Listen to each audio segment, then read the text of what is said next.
All right, everybody, up next. Boobs. Enjoy them.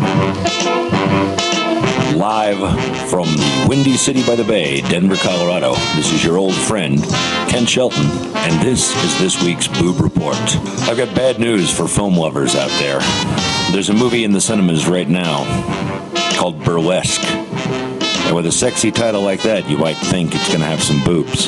But what it actually has is the petrified husk of Cher and Christina Aguilera, and no boobs at all.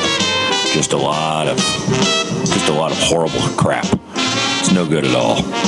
See, burlesque is a sexy sounding word. It makes you think of an old timey striptease show, like crazy, peekaboo girl shows from the 1950s. But that's not what it is. Here's what burlesque is.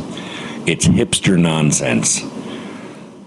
So you got a girl who's dating a rockabilly guy, and so she has the rockabilly haircut, and she gets a couple of diving swallows tattooed on her clavicles, and a pair of dice coming up, snake eyes on the back of her neck, and she's a rockabilly girl. She's dating a rockabilly guy, and that's great.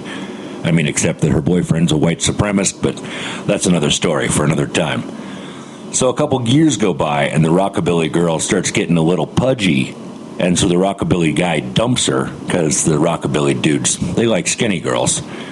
And so now you've got a bunch of pudgy rockabilly girls with nothing to do.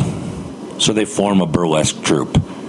So every Friday or Saturday night in the hipster part of your town, they get together and put on a burlesque show, and it's a lot of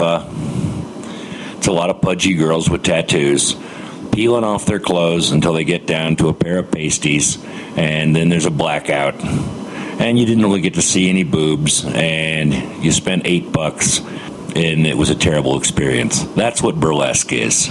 You can avoid it. There are better places to see boobs.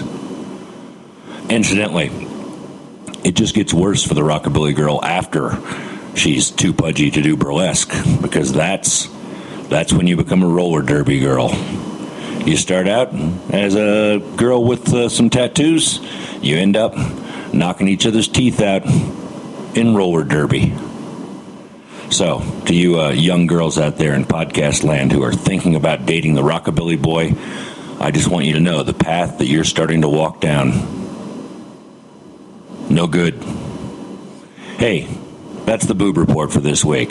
Don't go see the movie Burlesque, and don't go see a burlesque troupe in your town. Big waste of your time. This is your old friend Kent Shelton. And until next week, back to you, Boston.